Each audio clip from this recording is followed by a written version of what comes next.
Et ça va? C'est possible.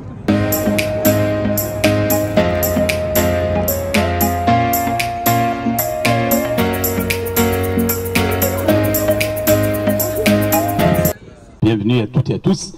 Et tout de suite, mesdames et messieurs, nous allons acquérir l'ouverture, bien sûr, présentée par Madame Awa, la présidente de l'association EFAPO.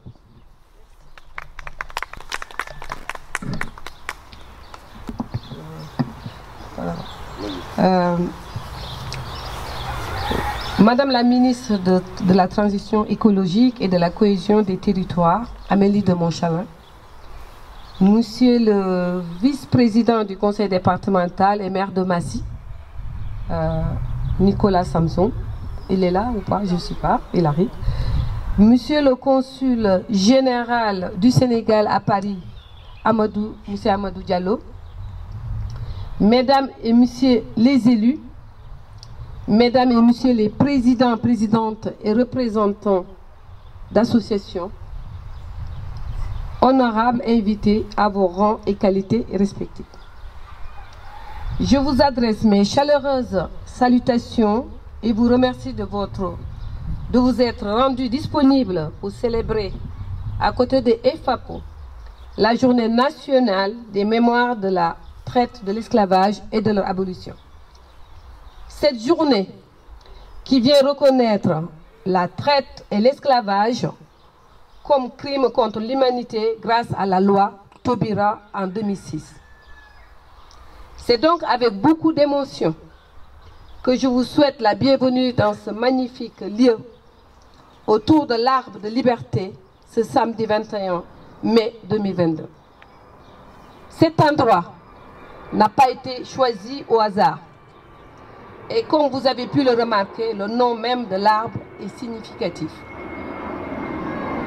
Tout d'abord, cet arbre de rappel historique, un rappel douloureux de la condition d'humain à qui on a refusé ce statut et nié l'identité.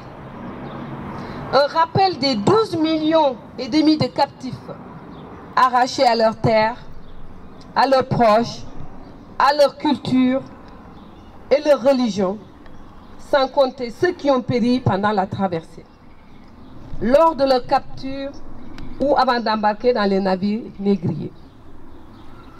Cet arbre nous rappelle les figures historiques, femmes et hommes, qui ont pris de leur vie, ont lutté pour la dignité humaine, à l'image de la mulâtresse solitude. Cette résistance qui a été pendue après la naissance de son enfant pour avoir dénoncé et refusé le rétablissement de l'esclavage voulu par Napoléon à travers le Code noir. Cet arbre symbolise ensuite le présent. Un présent qui reconnaît la part sombre de l'histoire et qui n'est pas constitué que de découvertes scientifiques et d'évolution positive. Elle vient féliciter l'initiative d'EFAPO de commémorer cette journée du 10 mai depuis 2017 à Chili-Mazarin pour rafraîchir les mémoires, reconnaître l'identité nègre et la douleur qui a accompagné cette pratique. À travers cette journée, nous disons aux descendants d'esclaves, dont la plupart sont à la quête de leurs racines, de leur identité, nous n'oublions pas et nous comprenons votre douleur. Cette journée permet de célébrer le présent, un présent dans lequel l'esclavage n'est accepté ni par le droit ni par les consciences. Si d'autres formes d'esclavage ne cessent de se développer, puisque nous continuons d'oublier que l'autre n'est que moi, pour qui je suis un autre. Comme le souligne Toni Morrison dans son ouvrage L'origine des autres. Par cette affirmation, elle nous rappelle qu'on est tous pareils, qu'on est plus semblables que différents, mais nous utilisons nos petites différences pour oublier ce qui nous rend semblables. Les actions d'associations comme EFAPO permettent de lutter contre les violences, les discriminations et militants pour l'égalité sont à ce titre très importantes. FAPO se concentre essentiellement sur un public féminin, mais ensemble, nous pourrons faire avancer les choses. Car chaque association, dont certaines sont représentées ici aujourd'hui, a son combat à mener pour le mieux vivre ensemble dans le respect des droits et des valeurs de la République, comme le Festival républicain. Je vous invite à venir demain au Festival républicain organisé par la municipalité. Cet arbre représente enfin un signe d'espoir pour un futur plus radieux, tel ses branches continuent à s'étendre et tendre vers un horizon infini. Nous encourageons les gens à aller de l'avant et à être le moteur du changement qu'ils réclament. Nous espérons que nos enseignements et actions en tant qu'association touchent la jeune génération afin qu'elle ne reproduise pas les erreurs du passé. Nous continuerons à façonner l'avenir qu'on espère en continuant et mettre l'humain en avant, en continuant de porter les voix des femmes et en encourageant les actions visant à créer du lien social, dans l'espoir de pouvoir un jour dire du haut de notre arbre, nous y sommes arrivés. Je vous remercie de votre attention. Vive la République, vive la France. Merci.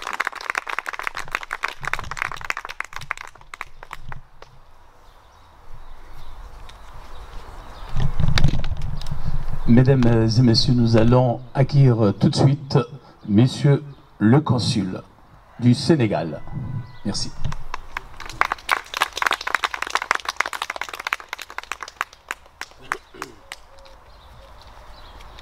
Madame la ministre, Madame, Messieurs les élus, je pense du Conseil général, Monsieur le maire adjoint, Madame la présidente FAPO, c'est ça,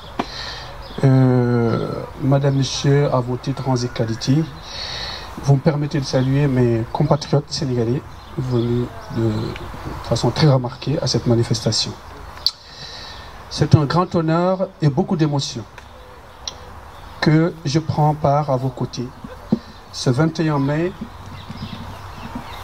à cette cérémonie commémorant la mémoire de la traite, de l'esclavage et de leurs abolitions. Cette cérémonie, qui s'inscrit dans le cadre des activités commémoratives de la Journée nationale du 10 mai, initiée par la République française depuis 2006, nous permet ici, ensemble, de poser un regard lucide pour faire mémoire commune de notre passé commun. C'est donc avec une entière satisfaction que j'adresse de chaleureuses félicitations aux organisateurs de cet événement, en mon nom propre, ainsi qu'à ceux du gouvernement du Sénégal et de son Excellence le Président Macky Sall, Président de la République du Sénégal et Président en exercice de l'Union africaine. Madame, Messieurs, la commémoration de la mémoire de la traite, de l'esclavage et de leurs abolitions doit être pour l'humanité entière une occasion d'inscrire ces faits historiques dans le contexte contemporain et futur en vue de lutter contre toute tentative de l'oubli et de l'indifférence. Elle devrait aussi et surtout être un moment de tirer les leçons de ces pages tristes et sombres de l'humanité pour ainsi préparer nos enfants et les futures générations à vivre dans un monde de liberté, de justice, de reconnaissance mutuelle fondée sur l'égale dignité des peuples et des cultures. Enfin, la commémoration doit être un moment de prise de conscience et de responsabilité institutionnelle pour accompagner et assumer son passé et travailler davantage au raffermissement des liens séculaires entre les différents peuples. C'est en ce sens que la loi du 21 mai 2001, communément appelée loi Taubira, trouve sa pertinence en reconnaissant l'esclavage et la traite comme crime contre l'humanité. Cette loi, qui revêt un caractère symbolique et solennel, invite toute la nation française a un devoir de mémoire pour bâtir un commun vouloir de vie commune. Après la France, le Sénégal a été le deuxième pays à inscrire dans son corpus juridique la qualification de ce crime contre l'humanité. Adopté successivement par l'Assemblée nationale du Sénégal le 23 mars 2010, puis par son Sénat le 27 mars 2010, la loi reconnaissant l'esclavage et la traite sous toutes leurs formes comme un crime contre l'humanité a été promulguée au Sénégal le 5 mai 2010. Cette loi historique instaure la commémoration annuelle chaque 27 avril sur toute l'étendue du territoire sénégalais. Pour rappel, l'abolition de la traite dans les colonies françaises correspondant à la date du 27 avril 1848 à l'initiative de Victor Schœlcher. La loi sénégalaise, comme celle française, nous pousse dans une perspective d'enseignement et de transmission de cette histoire, celle de l'humanité tout entière et non exclusivement les seules victimes de leurs descendants. Toutes ces deux lois, sénégalaises et françaises, devront être des mécanismes en faveur de l'émergence de la vérité des faits, de leur gravité ainsi de la bravoure des résistances dans toutes leurs dimensions. Ce n'est qu'ainsi que l'histoire servira de boussole à la génération héritière. Je vous remercie.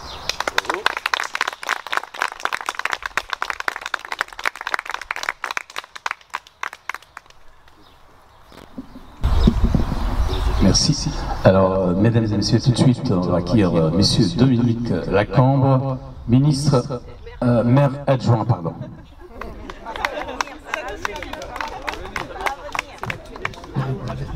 Merci beaucoup, mais il y a des ennuis que je ne souhaite pas avoir. Madame la ministre, monsieur le consul général, mesdames et messieurs les présidentes et présidents d'associations, madame la présidente de FAPO, chère Awa, mesdames et messieurs, madame Rafika Rezgui, la maire de Chimazara, ne peut pas être là aujourd'hui et m'a chargé de vous présenter ses excuses et ses regrets. Et elle m'a chargé aussi de vous lire le message qu'elle a lu lors de la cérémonie organisée par la municipalité ici même, le 10 mai, qui est la date historique. Mais évidemment, en semaine, elle n'a pas forcément le même éclat que quand elle est célébrée le week-end. Donc, j'ouvre les guillemets. Mesdames et messieurs, merci à Awa qui organise, comme depuis plusieurs années, une exposition et des temps d'échange autour de l'histoire de l'esclavage. Nous sommes réunis aujourd'hui pour commémorer la journée nationale des mémoires de la traite, de l'esclavage et de leurs abolitions. Si cette date a été choisie, c'est parce que le 10 mai 2001, la loi tendant à la reconnaissance de la traite et de l'esclavage en tant que crime contre l'humanité, plus communément appelée loi Taubira, a été adoptée à l'unanimité par le Sénat. Le 27 avril 1848, ça vient d'être dit, près de 60 ans après la Déclaration des droits de l'homme, la France abolit l'esclavage. Et c'est seulement en 2001 que la France reconnaît dans la loi une part de son histoire, en qualifiant l'esclavage en crime contre l'humanité. Aujourd'hui, la France commémore ses mémoires, le temps d'un mois qui s'étend chaque année du 27 avril, date de l'abolition de 1848 commémorée à Mayotte, jusqu'au 10 juin, date de commémoration en Guyane. Et c'est là que de nombreuses figures intellectuelles se sont battues pour que les mémoires de la traite et de l'esclavage vivent. Ce fut un long combat qu'il nous appartient de rappeler et non de nier. J'ai une pensée ici pour l'engagement de José Pontoscrop, président du Centre d'information, formation, recherche et développement pour les originaires d'outre-mer. Il a permis que soit érigée pour la première fois dans l'Hexagone en 1989 et à Massy, une statue d'un homme noir, Toussaint Louverture, figure de l'abolition de l'esclavage à Haïti. Cette statue, c'est la reconnaissance et le début d'une mise en visibilité des actions des hommes et des femmes noirs qui ont contribué à l'histoire de la France.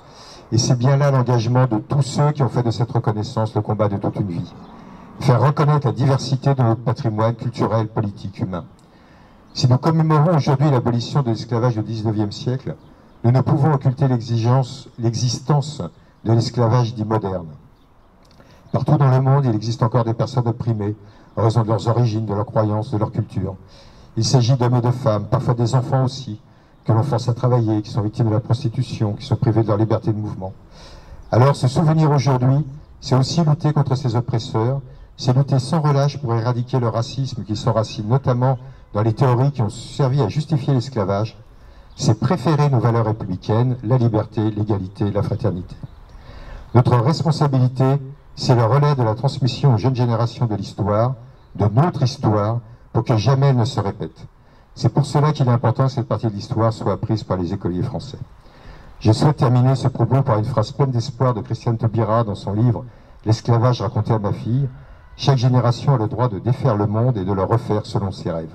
Chaque génération a le droit de défaire le monde et de le refaire selon ses rêves. Alors, réalisons un monde où nous vivrons mieux ensemble demain. Vive la République, vive la France. À titre personnel, je me permets de m'exprimer en disant que la nomination du nouveau ministre de l'Éducation nationale est aussi un grand pas et pour moi un grand bonheur.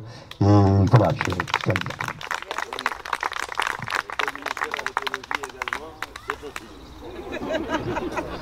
Finir, nous allons acquérir tout de suite devant vous Madame la ministre de la Transition écologique, Madame Amélie de Montchalin.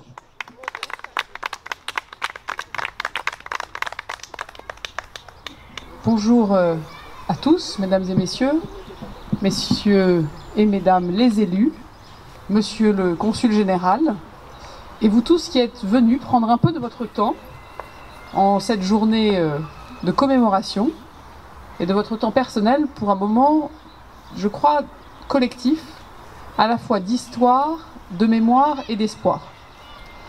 C'est pour moi un grand honneur et une grande responsabilité d'être avec vous, comme le président de la République d'ailleurs était au Jardin du Luxembourg il y a maintenant quelques jours, pour cette journée nationale des mémoires de la traite et de l'esclavage et de leurs abolitions. L'histoire en France, nous voulons la regarder comme un bloc, avec ses ombres et ses lumières, avec ses victoires et ses souffrances, avec ses errements et ses renaissances. Et donc, parler d'histoire, ce n'est jamais se dire qu'il n'y a eu que l'un ou que l'autre.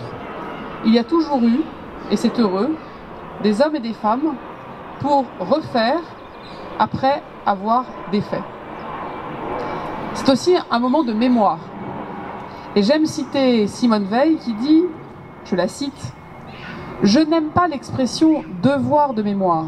Le seul devoir, c'est d'enseigner et de transmettre.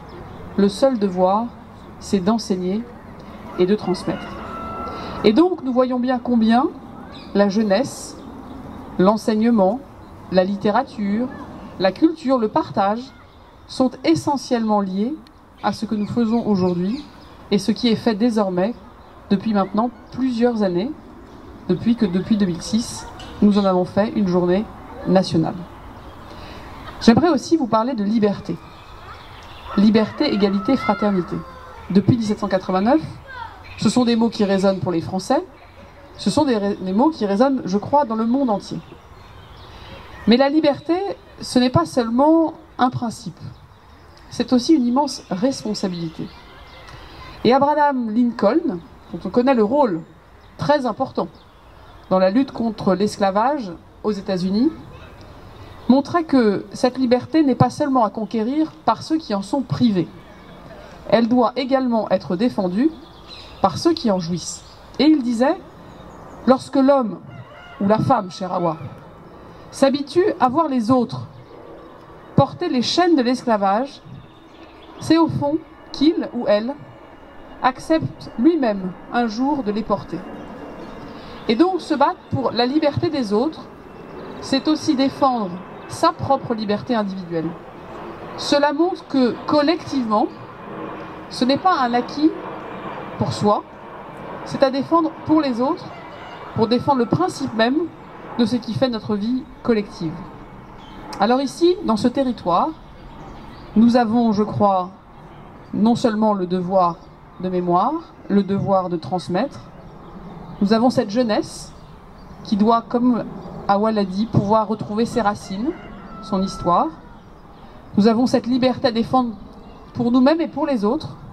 Et nous avons la grande chance d'avoir des hommes et des femmes qui en ont fait un combat résolu depuis maintenant des années. Je pense à José, qui a été cité, qui a fait donc ériger la première statue d'un homme noir en France, à Massy. Je pense à toi, Awa, qui te bats pour les femmes, te bats contre les violences, qui te bats contre tout ce qui diminue l'homme ou la femme, là où la démocratie, là où la République doit nous faire être vus, comme tu le disais, comme des semblables et des égaux. Je pense aux travaux des différentes associations, aux différents collectifs, à tout ce qui fait que c'est ensemble que nous regardons le passé et l'avenir. Nous avons parlé d'éducation. Effectivement, la nomination hier de Pape Ndiaye comme ministre de l'Éducation nationale est, je crois, un immense signal. Non pas seulement pour sa seule, j'allais dire, vie, qui est en elle-même exemplaire, la profondeur de sa culture, l'excellence de sa plume, mais aussi parce que précédemment, il était le directeur du musée de l'immigration, qui est en fait un musée qui raconte aussi l'immigration forcée, qui raconte aussi l'histoire de l'esclavage et qui doit pouvoir faire ce que notre président de la République souhaite, rappeler que nous sommes un peuple uni, que nos histoires sont certes différentes, mais que nous allons, à un moment, vivre un projet collectif, républicain, d'unité. Et Pape Ndiaye a cette responsabilité, et je suis, je dois dire, très fière d'être sa collègue au gouvernement. Nous aurons le grand honneur lundi d'être réunis autour de la même table, et je crois qu'en cela, c'est faire œuvre utile pour le pays. Je conclurai en rappelant que nous sommes ici sous un chêne. Je suis la ministre nouvellement nommée de la transition écologique et de la cohésion des territoires. Alors un chêne, dans notre culture symbolique, c'est un arbre fort, parfois trop fort, parfois trop gaillard. Tout le monde se souvient de la fable de La Fontaine, du chêne et du roseau. Le chêne peut casser, mais le chêne impressionne. Il apporte de l'ombre, il apporte de la stabilité. C'est un repère. C'est aussi, vous savez, des feuilles de chêne qui sont brodées sur les uniformes des préfets. Il y a une branche d'olivier et une feuille de chêne, rappelant la force de l'ordre républicain et la justice et la paix, et donc la concorde que doivent apporter les représentants de l'État. Et je conclurai donc sous ce chêne en vous disant que le président de la République nous a fixé un objectif, c'est de rendre notre planète vivable et la France vivante et forte. Je crois que ce que nous faisons ici, collectivement, en est le signe, le symbole et l'espoir. Je vous remercie.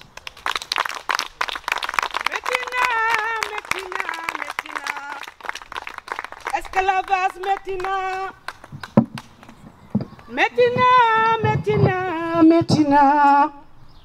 Esclavage Métina.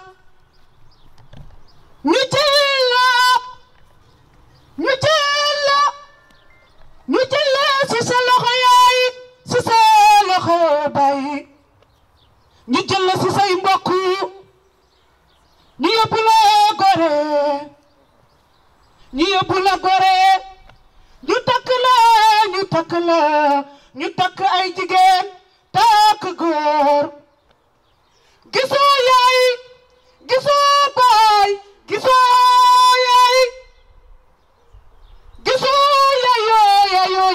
yaay gisoo sa yaay gisoo sa baay ñu yóbbu la foo xam ne xamoo fa kenn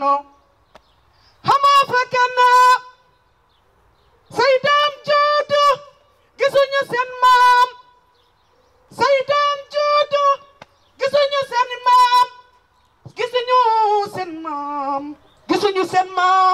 gisuñu seen mbokk gisoo kenn ngay liggéey di liggéey ñu lay door di la toroxal gisoo sa mbokk gisuloo kenn ngay liggéey nga sonn loolu adduniya métti na esclavage métti na nañ ci jóg bi ma gisee Ukraine ñuy wàccee africain yi ñu nekk ci bis ñuy wàccee africain yi ñu leen di rey ma ne esclavage jeexagul lii métti na ça fait mal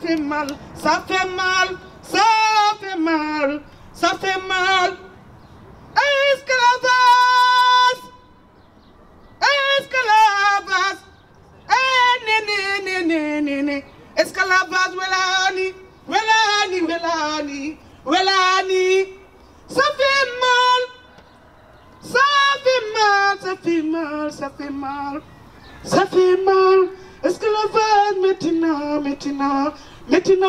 loolu ñun ñii fu ñu jëm jàppale leen ñu te yàlla tax dimbale leen ñu te yàlla tax jàppale leen ñu te yàlla tax dimbale leen ñu te yàlla tax ñi ñu sonn nañu africain yi sonn nañu jàppale leen ñu te yàlla tax jàppale leen. Merci beaucoup. Dani, venez avec nous pour déposer la gerbe des FABO. Bonjour tout le monde. Donc on va procéder au dépôt des gerbes. Alors, la gerbe des FABO.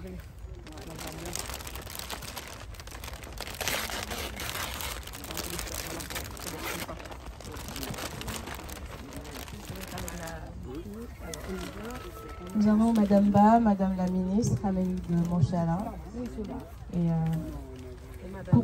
et Madame Dani Noyau pour la première gerbe.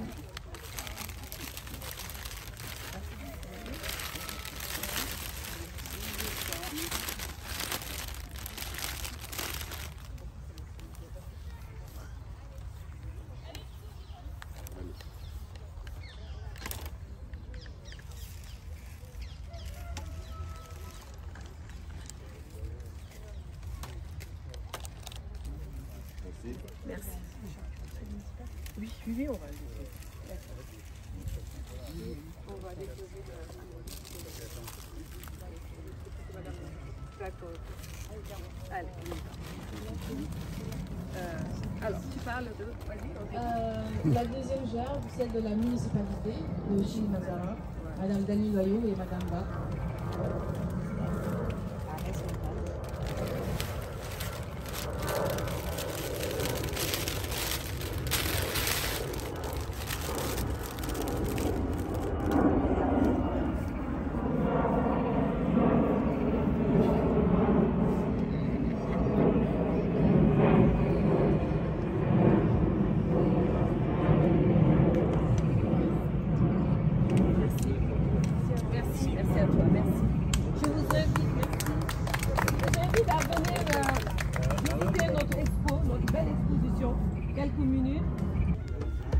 Un petit moment poétique pour le passé, pour le présent et pour le futur.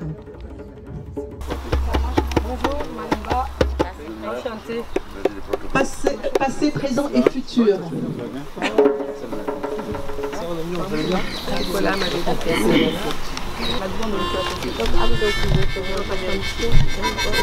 Mon oxygène, ma vie m'étouffe. J'étouffe. Mon espace est cloisonné, calfeutré.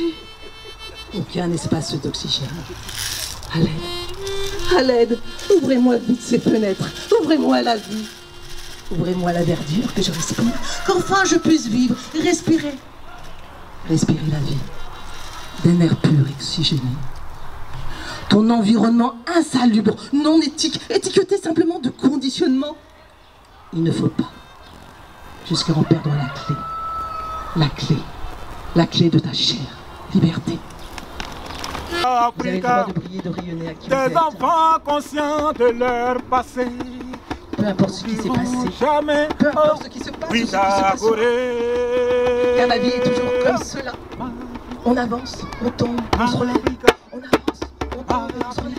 On avance, on se relève.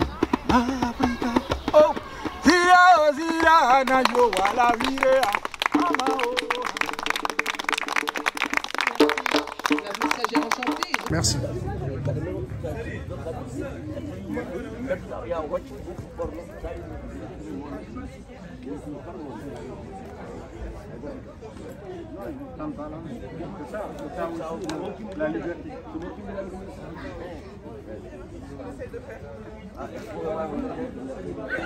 Donc là, cette exposition met en avant Solitude, une mulâtresse, comme Madame Ba l'a dit dans son discours, qui a été pendue pour avoir refusé le rétablissement de l'esclavage qu'a voulu Napoléon. Et elle était où? Elle était dans quel territoire? En Guadeloupe. Voilà. Et c'est elle d'ailleurs Oui, c'est là. Après la naissance de son enfant. D'accord. Ah oui, aux abîmes, d'accord. Du coup, je disais,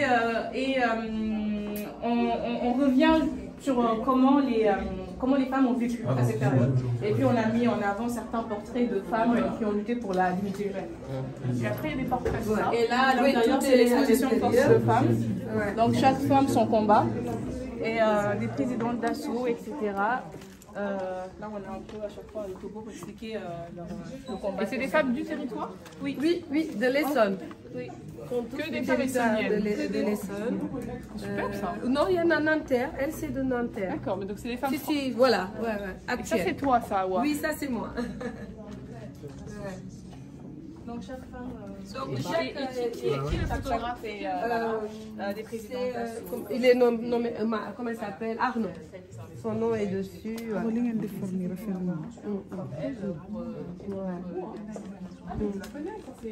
Ouais.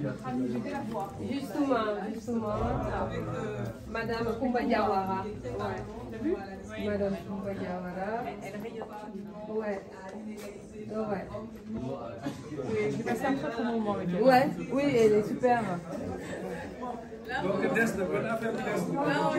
c'est ça, c'était une petite Mariam. Oui, donc on n'a même pas besoin de tenir des fois. Ah bah non, là, on est à l'honneur des femmes. Et le combat qu'elles mènent, c'est le mieux vivre. Amina, je la connais pas, mais je la connais de... Ah, tu la connais, d'accord. Elle habite où? Noisy. Je l'ai déjà vue. Voilà. Et elle, c'est vraiment une jeune fille qui, je pense qu'elle n'est même pas encore majeure et qui avait subi l'inceste. Là, c'est je n'ose pas, je me cache. Là, c'est je parle ou je ne parle pas. Et là, c'est vraiment j'ai parlé pour qu'on puisse punir, voilà, celui qui m'a fait du mal. Voilà. Je vous remercie d'être là. Merci aux présidents d'associations qui sont là. Je pense à Isabelle Guéard, la présidente de l'UDAF, qui est là. Je pense à Nicole Crépeau, qui était l'ex-présidente d'association Parole de Femmes et qui est toujours militante, engagée. Je pense aux artistes, Aïssata Baldé qui est là. Je pense à l'association Olise de l'avenir qui vient avec moi, parce que c'est avec elle qu'on est en collaboration, vient avec moi pour cet événement et qui peut présenter après son association, c'est important. Je pense aux artistes Zoukou Laforêt et notre poétesse Khadija. Je pense à toutes les personnes qui sont là, les intervenants, M. Kamara qui est là, les bénévoles de IFAPO, les présidents d'Assos, Madame Bougoul Mbaye, c'est ça, je ne me suis pas trompée. Tous les bénévoles qui sont là, vous toutes, je vous remercie d'être là. On va essayer de passer un bon moment d'échange avec notre intervenante principale pour la table ronde, Maître Léa Nguessan. Et donc, je laisse la parole à Ghislaine qui va présenter son association. Et merci d'être là. Tout ça pour vous dire que nous sommes tous là de divers horizons et nous avons le même but, c'est d'être bien ensemble, de partager, de grandir. Nous avons tous un parcours, mais nous voulons courir ensemble pour aller plus loin, encore plus loin, guidés par cette lumière qui est en nous. Parce que nous voulons apprendre de l'autre. Nous voulons aussi recevoir de vous. Parce que vous êtes importants à nos yeux. Vous avez tous des valeurs. Et nous voulons vraiment partager ce que nous avons de plus cher. C'est-à-dire communiquer avec vous, échanger avec vous. Et notre association, c'est Rompre l'isolement. Rompre l'isolement passe par la communication, par l'écoute, par le regard sur l'autre, l'échange donné de soi, donner de son temps. Et donc tous ceux qui ont ce besoin ou qui ont ce désir d'aider, d'accompagner, soyez les bienvenus. Merci. Donc j'en profite pour remercier la municipalité qui nous ont prêté gracieusement cette salle. Depuis 2 semaines, on occupe les locaux de la municipalité. Il faut les remercier. Merci à Madame la maire et merci aux élus, municipalités et le personnel Noël qui est le responsable des associations voilà, qui nous soutiennent, qui était là depuis tout à l'heure à nous aider. Voilà, merci à tout le monde, merci à notre photographe, cher Fall. Merci aux écrivains qui sont là. Donc je pense à Nadi, qui a écrit son livre, qui l'a présenté tout à l'heure. Il y a également Khadija Baki, qui a écrit un livre sur Libérez-vous. Donc je vous invite à aller regarder. Maître Léa également a écrit un livre sur Secret d'Adiaratou, qui je vous conseille aussi également de le lire. Tous les livres là, je les ai déjà lus, mais on le lit et on les relit. Et ils sont au chevet de mon lit, parce que vraiment, je vous conseille d'aller acheter ces livres, vous n'allez pas le regretter. Je vous remercie, merci beaucoup. Et on va laisser Fatou, qui va parler quelques mots. Fatou, c'est la coordinatrice des FAPO. Et qui, j'ai tout dit, je dis, mais je suis bavarde, je suis comme ça.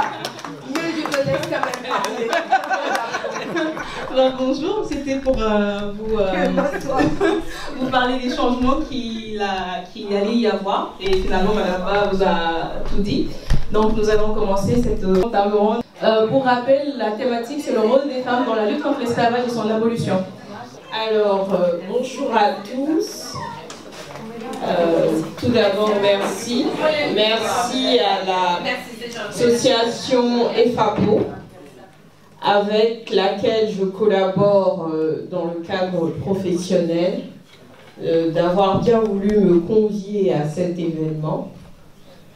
Malgré les agendas chargés, je dis toujours, pour certaines causes, je fais l'effort de me libérer.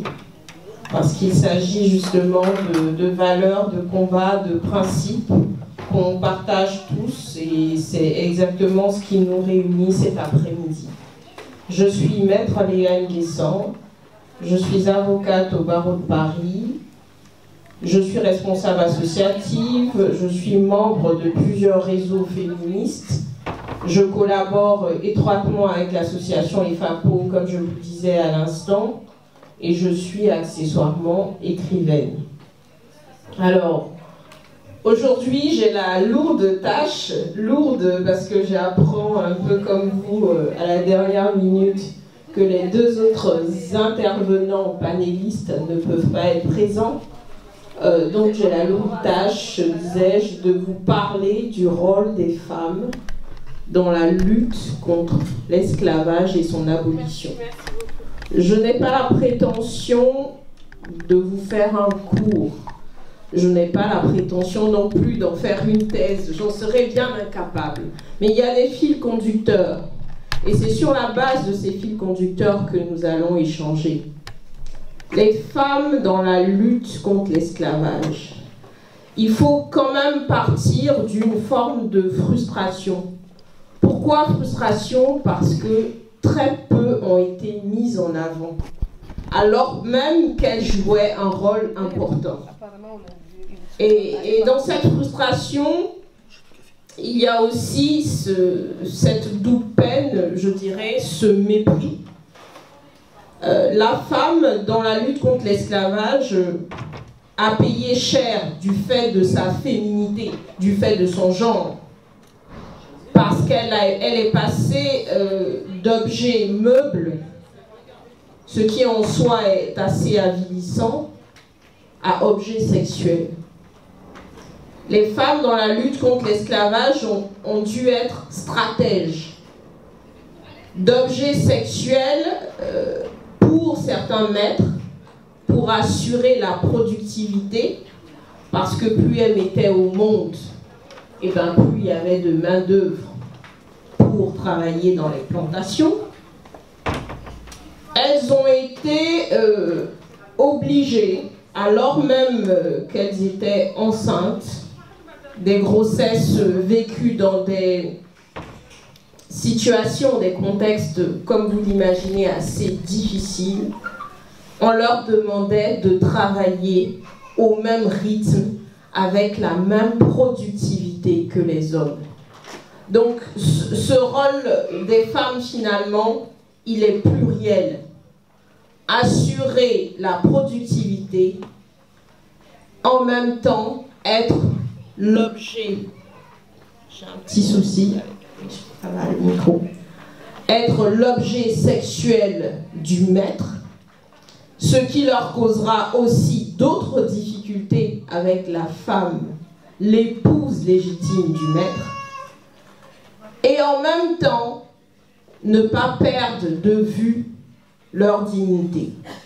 Et c'est justement en ne perdant pas de vue leur dignité que certaines se sont lancées à juste titre dans une forme de rébellion.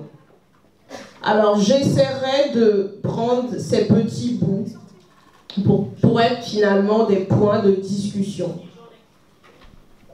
Objet sexuel, il faut dire que ça a été dramatique pour plusieurs d'entre elles.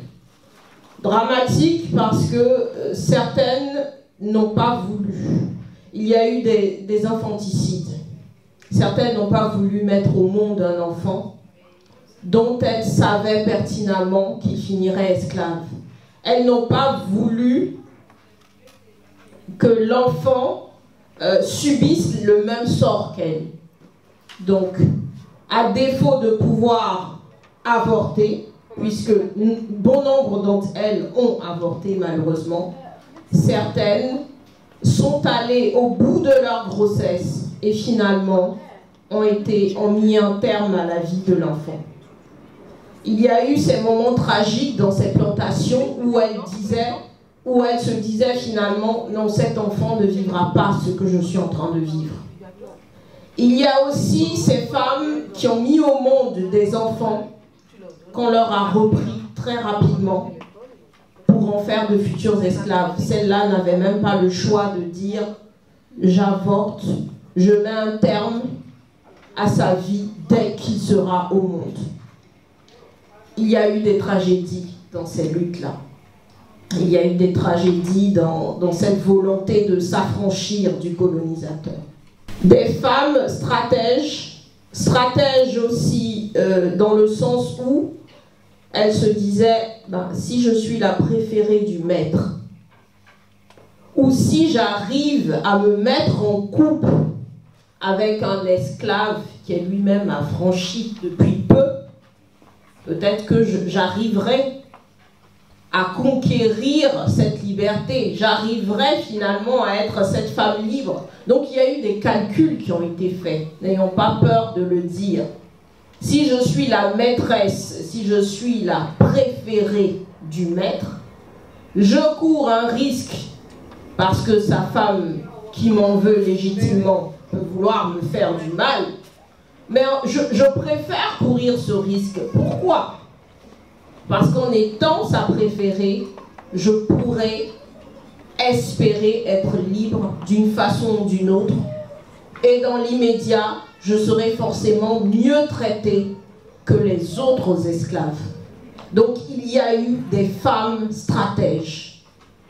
Aujourd'hui, on trouverait peut-être un autre terme. À notre époque, on dirait intéressée ou autre. Mais à l'époque, avait-elle vraiment le choix ?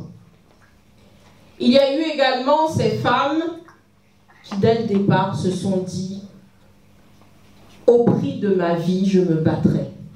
Je me battrai pour conquérir cette liberté. » Et même ces femmes dont on aurait dû plus parler, dont il aurait fallu, à mon sens, avoir plus d'écrits finalement, même dans l'histoire, elles ont encore été lésées.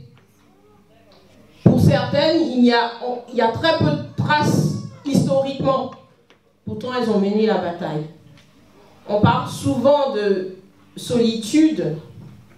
Il y a Eva, il y a Claire, il y a Bel-Air. Il y en a certainement, sûrement d'autres. Mais même dans les récits historiques, ces femmes qui ont mené la lutte aux côtés d'hommes, quelquefois c'était leur conjoint. Et quand c'était un couple, dans les écrits, on a tendance à mettre en avant l'homme. Une discrimination qui s'est poursuivie même dans l'histoire. Et pourtant, elles ont mené la bataille. Certaines ont été pendues, violées, martyrisées. Mais il a fallu qu'elles le fassent. Pour qu'aujourd'hui, cette abomination, parce que pour moi, il n'y a pas d'autre terme, l'esclavage est une abomination, prenne fin. Alors, bien vrai qu'il y a eu des hommes à leur côté. Bien vrai qu'il y a eu des personnes qui se sont indignées jusqu'au plus haut niveau de l'État des décideurs. Mais le rôle des femmes dans la lutte contre l'esclavage et son abolition est un rôle pluriel. Et il faudrait, même des siècles après, pouvoir leur rendre hommage et réparer ce qui pourrait paraître être un oubli, une manière de les léser, historiquement parlant. C'est sur ces notes que je vous redonnerai la parole pour que nous puissions échanger. Je n'ai pas la prétention de monopoliser la parole. J'aimerais qu'il y ait un échange et que des personnes qui le souhaitent puissent justement partager leurs sentiments, voire même leurs analyses et pourquoi pas des critiques par rapport à l'esclavage, par rapport à la thématique, par rapport au rôle des femmes. Je vous remercie. Moi, je connais un peu plus l'esclavage qu'il y a eu aux États-Unis, jusqu'à l'abolition de l'esclavage. Mais par exemple, je ne connais pas en Afrique s'il y a eu des pays où il y a eu l'esclavage, et est-ce que c'est similaire à ce qui s'est passé aux États-Unis, ou est-ce que c'est différent? Est-ce que bon, il y a des gens défavorisés, il y a des inégalités dans les classes et tout ça, mais est-ce qu'en Afrique, il y a eu de l'esclavage? Je vous remercie pour votre question. Oui, en Afrique, il y a eu de l'esclavage, évidemment. Il y a eu ces mêmes tragédies où les femmes ont dû parfois, comme je le disais il y a quelques instants, jouer de leur charme pour pouvoir espérer s'affranchir. Il y a eu également, on en parle peu ou pas du tout, des personnes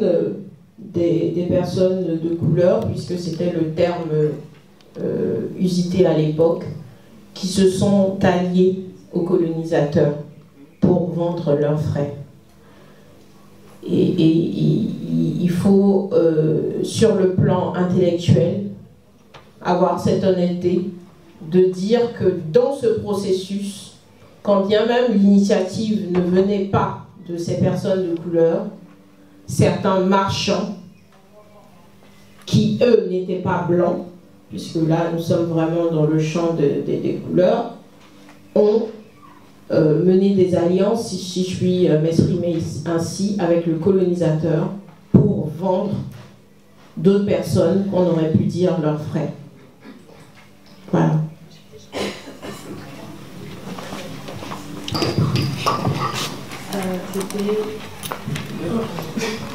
Juste avant, si vous pouvez vous présenter pour que... Alors, moi, je suis Maktar Kamara, président de l'association VRP pour le mieux vivre ensemble. J'aurai tout à l'heure l'occasion de m'y présenter parce que je suis des intervenants pour la prochaine table ronde. C'est plus dans le cadre d'une contribution que d'une question. La position des femmes, notamment en Afrique, a été non seulement remarquable, mais a laissé des traces dans l'histoire. Le cas particulier du Sénégal que je vais citer parce que je suis d'origine sénégalaise, même si j'ai la chance d'avoir cette double nationalité, il s'agit d'une histoire qu'on appelle les femmes de Nder. Les femmes de Nder, c'est quoi? Parce qu'on parle d'esclavage de l'Occident, mais à l'esclavage arabo-berbère. Et les femmes de Nder, ce sont des femmes d'un courage indescriptible. Pourquoi on appelle ça Talata Nder au Sénégal? Talata signifie mardi. Ce fut au mardi où les hommes étaient allés au champ, les femmes étaient seules restées au village. Des morts arrivent pour capturer ces femmes, en faire des esclaves. Dans un souci extrême, ces femmes ont décidé, dans un souci collectif, de mourir plutôt que de se capturer et d'être des objets sexuels comme vous les décrivez. Donc l'histoire des femmes dans la conquête et dans la résistance face à l'esclavage et même plus loin dans la colonisation est très remarquable et laisse des traces. Je vous remercie.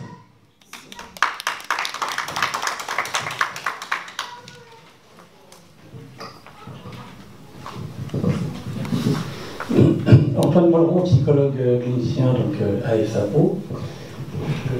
Je voudrais juste faire un retour en arrière encore plus important dans l'histoire. C'est aussi une contribution complémentaire et qui me paraît importante parce que pour moi la question de l'esclavage se rapporte à une histoire qui est bien plus longue que celle, c'est pas comme ça qu'elle est meilleure, hein. Mais elle se rapporte à une histoire des cultures et des civilisations. Hein, si on voit les Romains, eux, quand ils faisaient une conquête, c'était simple, ils capturaient, ils s'emparaient des biens et les femmes. Évidemment, c'était les premières esclaves, les enfants également, etc. Donc, ça date de très longtemps. Quand on retourne chez les Égyptiens et les pharaons aussi ne se sont pas gênés. D'ailleurs, le peuple juif, il est passé le premier. Bon. Donc, c'est une histoire, et c'est terrifiant quand on y réfléchit, c'est une histoire de l'espèce humaine. Et ça s'est reproduit de manière absolument terrible, effectivement par les Blancs, c'est comme ça qu'on les a appelés, contre les Noirs en Afrique. Et c'est d'autant plus scandaleux, quand on y réfléchit, que ces Blancs, à cette époque-là, les Européens, étaient censés avoir compris des tas de choses, étaient censés avoir conquis l'esprit des Lumières, enfin, etc., etc. Alors c'est quand même, heureusement, petit à petit, grâce à cet esprit des Lumières, courant 18e, que l'esclavage va petit à petit et à trop longuement être aboli. Mais ça a été long quand même. Hein. Voilà, je me permettais de faire tout ce panorama historique. Merci.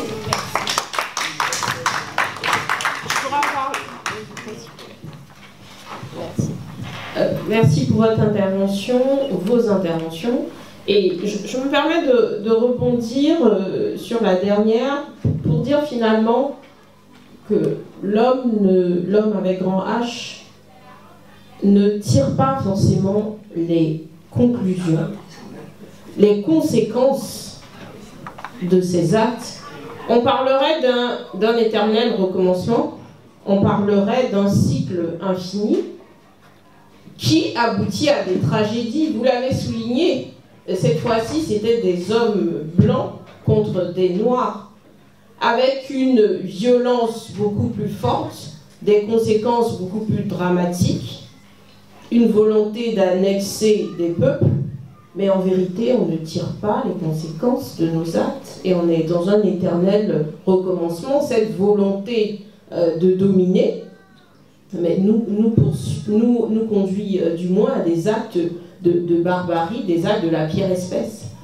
Et sans vouloir m'éloigner du sujet, je me dis aujourd'hui, quel est le véritable risque? Est-ce que nous ne sommes pas en train de développer de nouvelles formes d'esclavage? Que ce soit sur le continent africain, que ce soit en Europe, est-ce qu'aujourd'hui il n'y a pas ces réseaux d'esclaves sexuels?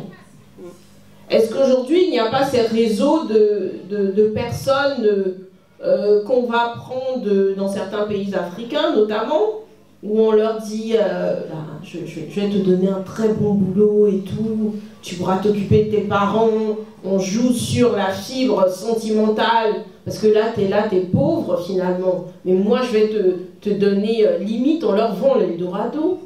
Et une fois qu'elles arrivent dans ces pays-là, on leur retire tout, aucune pièce d'identité, rien.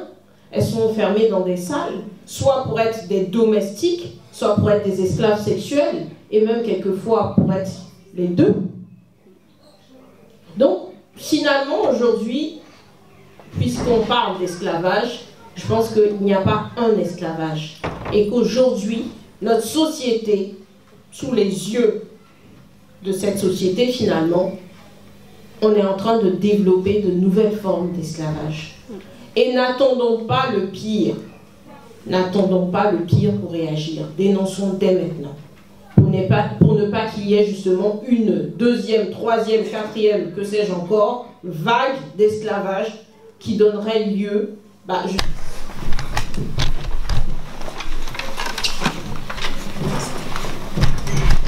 Je m'appelle Anthony Adjoa, je suis togolaise et je voulais savoir comment allons-nous faire pour pouvoir contrer cela, puisque effectivement, comme l'a dit ma soeur, il y a beaucoup de réseaux d'esclavage, enfin des femmes qu'on emmène dans des pays où elles sont des domestiques, enfin, et puis des objets sexuels. Alors, que pouvons-nous faire pour pouvoir arrêter cela, dénoncer et arrêter cela? Je vous remercie.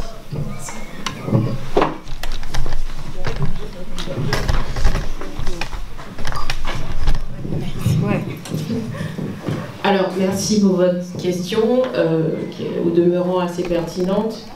Je pense qu'il n'y a pas une solution. C'est un ensemble d'actions qui amènera justement, qui nous permettra de lutter contre ce phénomène.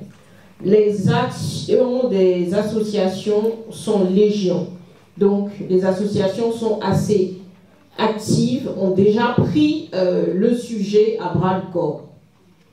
Là où il y a un souci à mon niveau, enfin un souci, je dirais une insuffisance, c'est au niveau des États. À la fois les États d'où proviennent ces filles, j'ai un petit souci avec les États d'où proviennent ces filles et les États d'accueil de ces filles. C'est à mon niveau, je pense, là où ça pêche un peu, où il y a une insuffisance.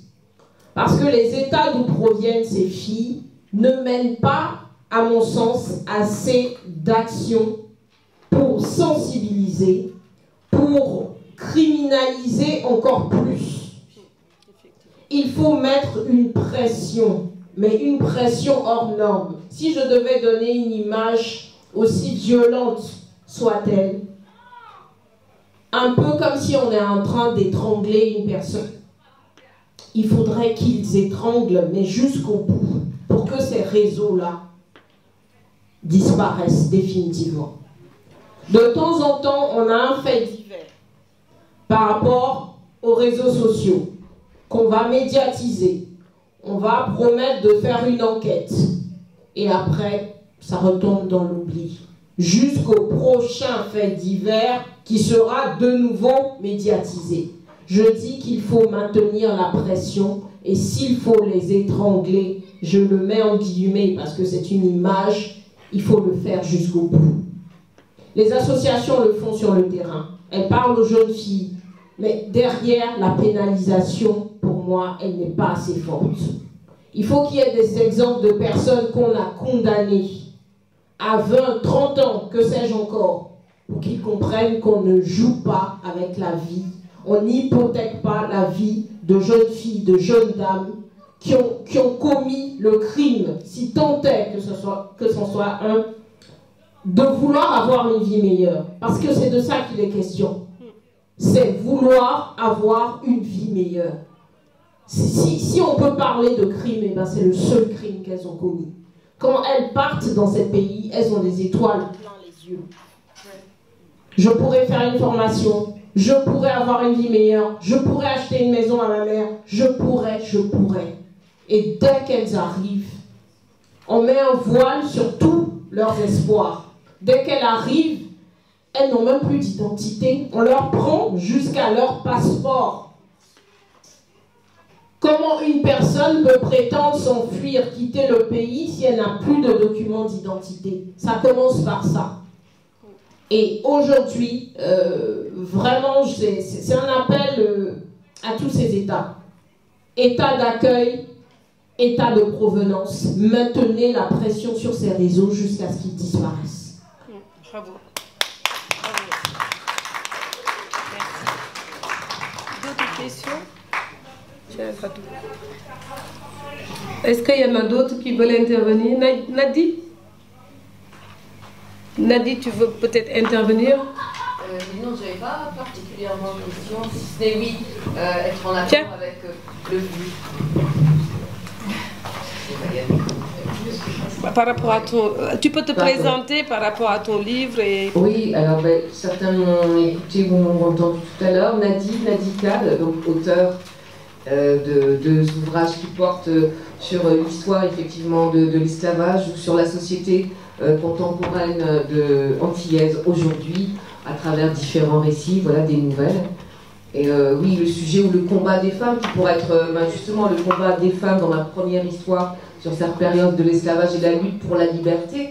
Et c'est vrai que vous disiez justement l'esclavage, mais qui est là aujourd'hui, qui n'a jamais cessé finalement, et qui est là sous toutes ses formes encore aujourd'hui, le combat de ces femmes qu'on doit essayer de protéger. Et comme pour d'autres sujets, c'est quand vous dites, mais c'est au niveau aussi des gouvernements où il ne se passe pas suffisamment, il n'y a pas suffisamment de prise de conscience de ce problème, où on n'a pas envie de légiférer suffisamment durement peut-être pour venir à bout de ces réseaux, parce que c'est nier la réalité, on le sait. Tous ces réseaux-là sont là, on le sait depuis longtemps, et il n'y a pas réellement de luttes qui sont mises en place, ou de façon, comme vous dites, épisodique, un petit fait divers, on en parle. Toutes ces femmes aujourd'hui qui sont justement esclaves chez des gens parce qu'on leur a confisqué leur passeport, parce qu'elles ne peuvent pas sortir, ou voilà, elles existent, elles sont là et sur le territoire. Mais à travers le monde, l'esclavage, oui, on en parlait tout à l'heure, est loin d'être terminé sous toutes ses formes, que ce soit sous les formes de travail dans certains grands pays avec qui nos États passent des accords et on sait pertinemment ce qui se passe. Mais on ne dit rien.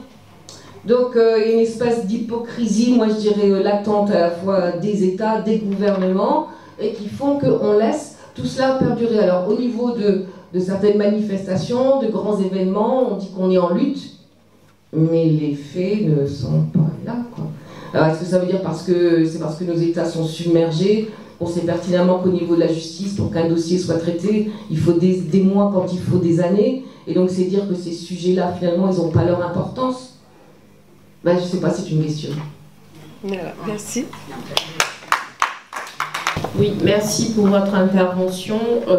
Concernant votre remarque et votre question, finalement, qui est une ouverture sur les délais de la justice, c'est une réalité. Je parlerai de la France, puisque c'est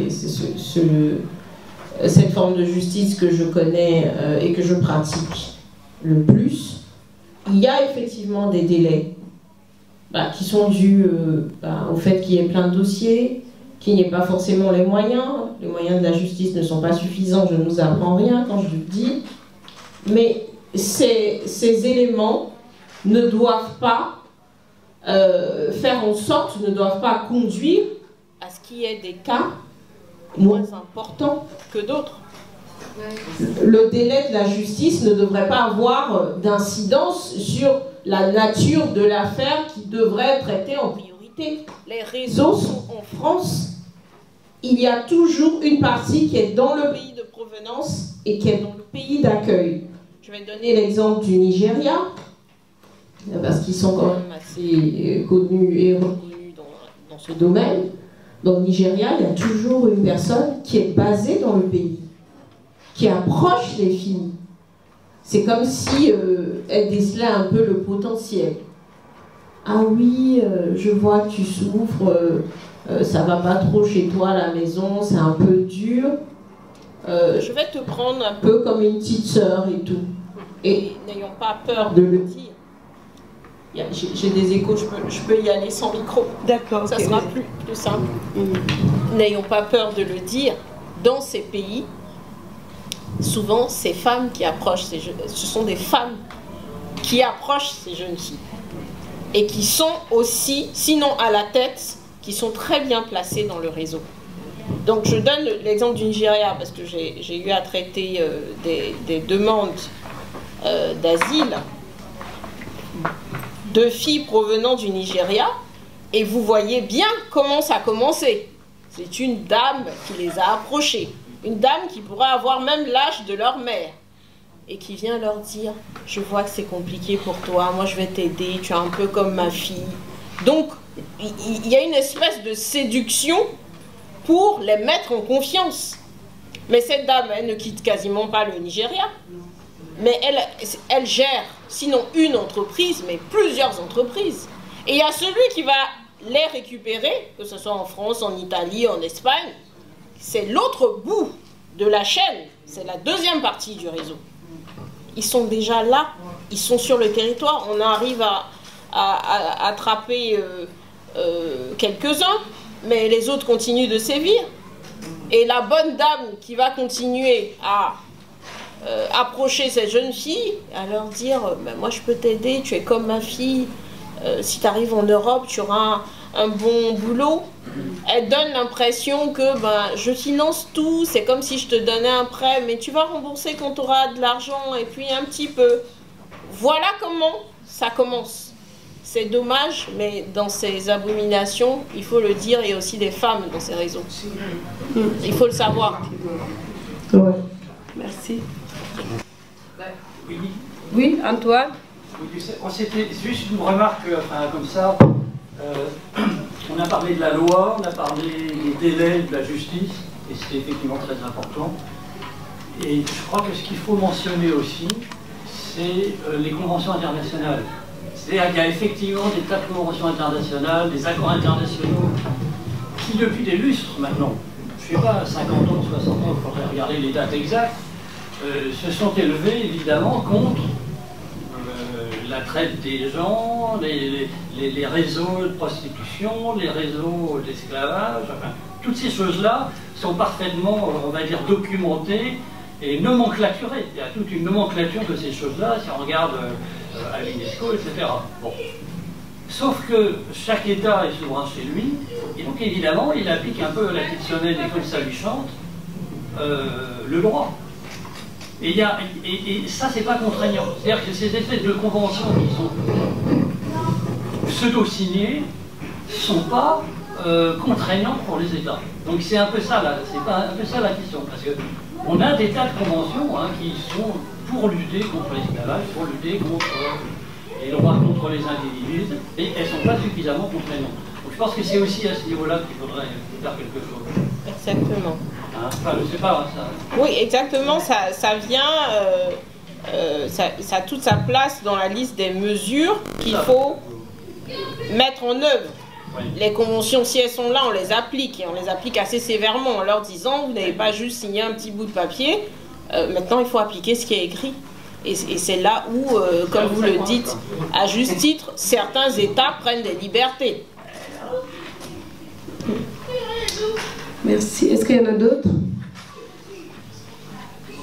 Donc, je pourrais conclure. Est-ce que Fatou, tu veux conclure?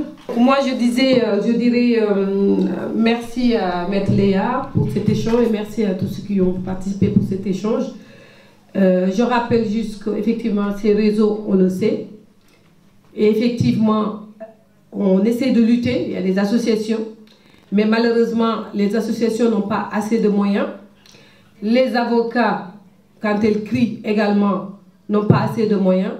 Donc on sait qu'il y a quelque chose derrière tout ça pour bafouer la dignité de la femme. Et comme la polygamie, même si on n'en cite pas, ça fait partie de, comment dirais-je, des violences qu'on peut citer, qu'elle a cité tout à l'heure, notamment les violences économiques, tu as cité tout à l'heure, les violences administratives. Normalement, c'est interdit comme la polygamie en France et qui continue quand même. On remarque en France, il y a plus de 55 cas par an que j'avais entendu la dernière fois. C'est quand même énorme malgré la lutte des associations. Donc ça veut dire qu'il faut, je pense qu'on doit reviser certains points, travailler avec les institutions, avec le gouvernement, avec bien sûr les associations et écouter ce que les associations, je veux dire, c'est surtout les associations qui donnent souvent les idées, mais malheureusement, on ne les écoute pas et il y a des réformes qui se passent et malheureusement, rien ne se fait.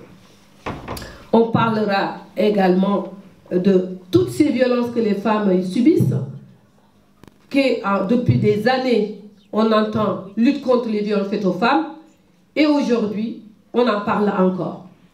Et pour vous rappeler juste pour l'exposition qui est dehors, qui date de l'année 1800, les femmes étaient victimes de violences, elles se battaient pour s'en sortir, elles parlaient de leurs droits, et encore, on est en 2022, on parle encore des droits des femmes.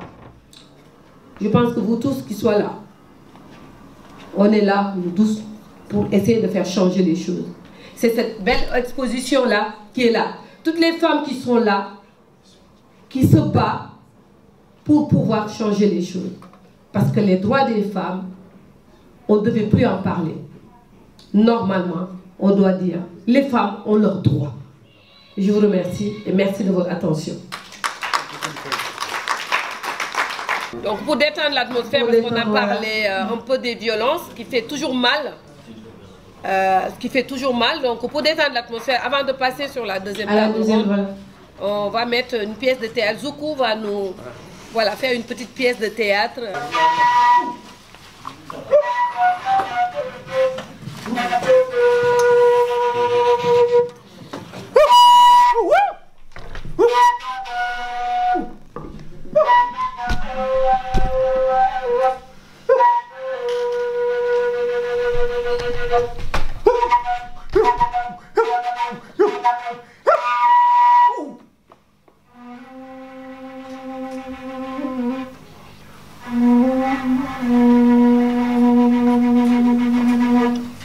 Les anciens m'ont dit un jour qu'en vérité, la vérité de la vérité n'existe pas. Car en toute vérité, il y a un mensonge. Que dans tout mensonge, il y a une vérité. Cela dépend de la situation dans laquelle vous vous trouvez. Car une vérité qui va décimer un peuple et un mensonge qui va la sauver, à vous de choisir où se trouve votre vérité. Zoukou de la Forêt, je suis content. Et nous sommes ici pour chercher pour l'éternité la vérité de ce que nous devons être. C'est l'histoire d'une femme. Celle-là même qui, à partir d'elle, les anciens disent que si elle n'avait pas existé, nous ne serions pas là aujourd'hui. Parce qu'il y a longtemps, très très longtemps. C'est comme ça que les conteurs, depuis nos ancêtres, ont commencé. Alors je commence par cette histoire. Quand Dieu créait le monde, il a commencé par les herbes. En plus, les arbres. Il les appelait forêts, il représentait la nature. Et au cœur de la forêt, Dieu a fait descendre les êtres. Tous les êtres. Au début, c'était les animaux de toute espèce. Mais les animaux, au lieu de vivre en harmonie, chacun voulant être maître des choses et des autres, se marchaient les uns sur les autres. Et au milieu de la forêt, pour équilibrer les choses, il s'est dit, je crains un être intelligent, l'homme. Et Dieu a descendu sur la planète Terre, au cœur de la nature, l'homme. Mais il avait créé un seul village. Et dans ce village, les hommes avaient tous la même couleur de peau.